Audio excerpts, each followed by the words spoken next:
Mathieu Vidard sur France Inter.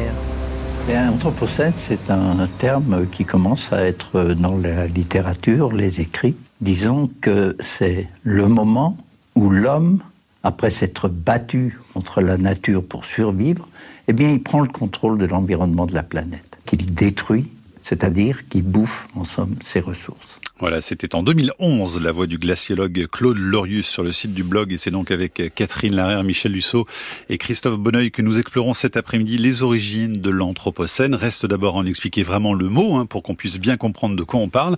Dans quel contexte, justement, ce concept a-t-il été créé? Qu'est-ce qu'il veut dire? Eh bien, je me tourne vers l'historien de l'équipe, Christophe Bonneuil. C'est vous qui commencez. Qu'est-ce que ça veut dire l'Anthropocène, alors, exactement, même si la définition de Claude Lorius était très claire? Oui, ça vient anthropos, kainos, un nouvel âge dont les humains sont la cause. Ça a été proposé par un prix Nobel qui s'appelle Paul Crutzen, qui est un chimiste de l'atmosphère, en 2002, dans un article dans la revue Nature. C'est actuellement discuté au sein de la Commission internationale de stratigraphie. C'est celle qui tient à jour le calendrier de la planète et qui définit ses différents âges. Ça n'est pas encore officiellement validé, c'est en discussion. Il y a un groupe de travail discuté, là-dessus, effectivement. En gros, qu'est-ce que ça veut dire? Ça veut dire que ce qu'on croyait être une crise écologique et climatique est beaucoup plus que ça. C'est pas quelque chose qui se déroule dans un espace-temps de quelques décennies, mais c'est une rupture géologique à l'échelle des âges de la Terre. Et ça veut dire aussi qu'on apprenait au lycée en géologie que l'histoire de la Terre ne s'explique que par des phénomènes naturels. Le volcanisme, la tectonique des plaques, les variations de l'activité solaire, les variations de l'orbite de la Terre autour du Soleil.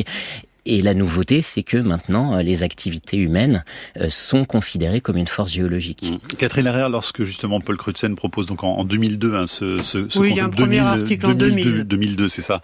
Le phénomène existe déjà. Évidemment, les humains ont déjà massivement influencé la Terre, mais le mot n'existait pas. Il n'y avait rien pour l'exprimer vraiment. Alors, il semble que le deuxième a proposé le terme, qui est un écologue biologiste, Eugène Sturmer, avait employé le mot avant le début du XXIe siècle. Je crois on trouve toujours, quand on cherche, on trouve toujours. Au XIXe, des géologues qui parlent de l'anthropozoïque. Ouais. Donc, oui, on pourra et puis il y a des philosophes, des origines. Voilà. Et il y a des philosophes qui parlent d'une ère humaine. Donc, savoir qui le premier En tout cas, est-ce que Crutzen, en même temps que d'en donner donc un mot, le situe aussi dans le temps, ce démarrage de l'Anthropocène? Non, je crois que c'est ensuite que va se faire le débat sur quand on va le faire commencer. Si on accepte, est-ce qu'on accepte qu'il y a une ère nouvelle? Et deuxièmement, quand est-ce qu'on l'a fait commencer? Et c'est à ce moment-là qu'il commence à y avoir un certain nombre d'hypothèses de début qui sont extrêmement variables. Parce qu'il y en a où... on prend l'humanité comme force géologique, et à ce moment-là, est-ce qu'on fait commencer avec la révolution industrielle, début du 19e siècle? Est-ce qu'on fait commencer après la Deuxième Guerre mondiale avec ce qu'on va appeler la grande accélération? Mais je pense que la vraie opposition, c'est entre est-ce qu'on commence dès qu'il y a des traces humaines, ou est-ce qu'on commence quand il n'y a pas seulement des traces humaines, mais il y a une capacité à modifier les équilibres du système Terre dans leur ensemble. Michel Lusso, donc il y a cette idée que la planète serait entrée dans une nouvelle époque géologique, qui succède à quoi d'ailleurs? Qui succéderait à l'Holocène ou qui remplacerait l'Holocène, ça dépend un peu comment on prend la chose, puisque les tenants qui ont parlé hier à ce micro, Mathieu Vidard, de la thèse du premier Anthropocène néolithique, se verraient bien en fait proposer un terme de substitution. Mais au-delà de ça, je crois que ce qui est intéressant, c'est de reprendre, là je vais faire la réclame pour l'événement Anthropocène, c'est reprendre cette notion d'événement. Finalement, on peut bien s'écharper sur la définition qu'on donne de l'Anthropocène, savoir si ça commence à la révolution industrielle, post-1950, au néolithique, en 1610, enfin il y a plein d'hypothèses. On va en les aborder d'ailleurs. Mais ce qui est intéressant, c'est que le mot apparaît et fait événement. Et il fait événement pourquoi? Parce que ce mot nous permet de finalement débattre de deux choses. Qu'en est-il du système Terre en fait? C'est aussi un moment très intéressant où les sciences du système Terre ont complètement changé l'image que nous pouvions avoir de la Terre, de la planète Terre. Et puis, deuxième chose qui est liée à ça, qu'en est-il de notre habitation de ce système biophysico-chimique complexe? Et qu'en est-il de l'impact de cette habitation?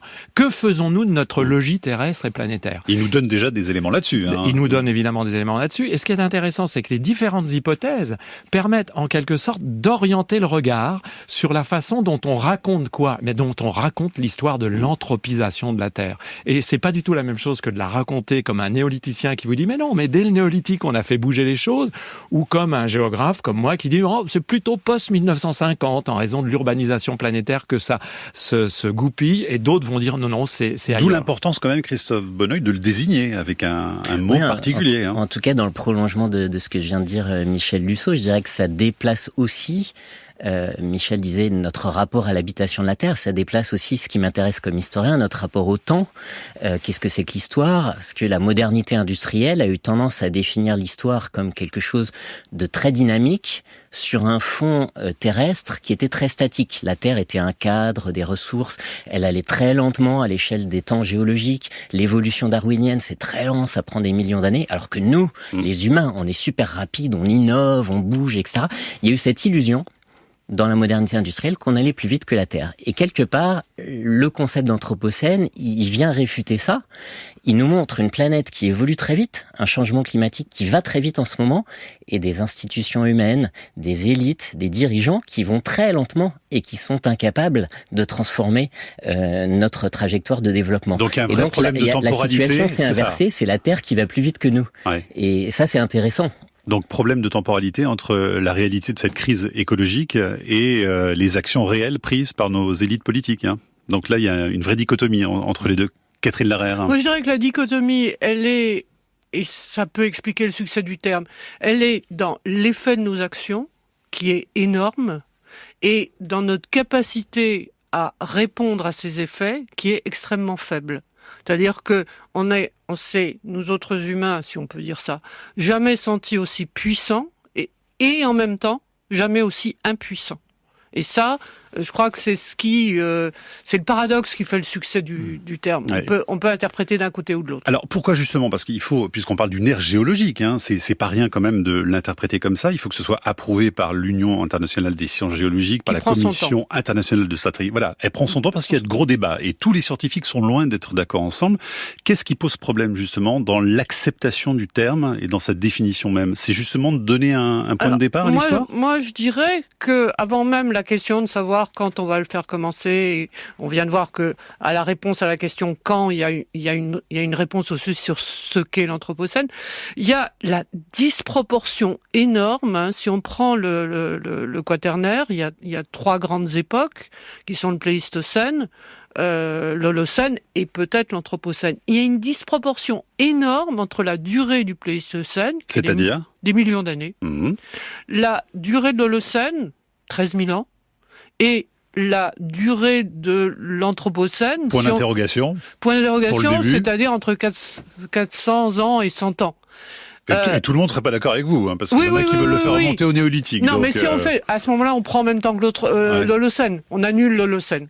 Et il y a, du point de vue... Enfin, moi, je connais pas mal d'astrophysiciens, donc qui sont, du point de vue de Sirius, si je puis dire, il y a quelque chose qui va pas du tout. C'est-à-dire qu'il y a une façon pour les humains de se donner une importance.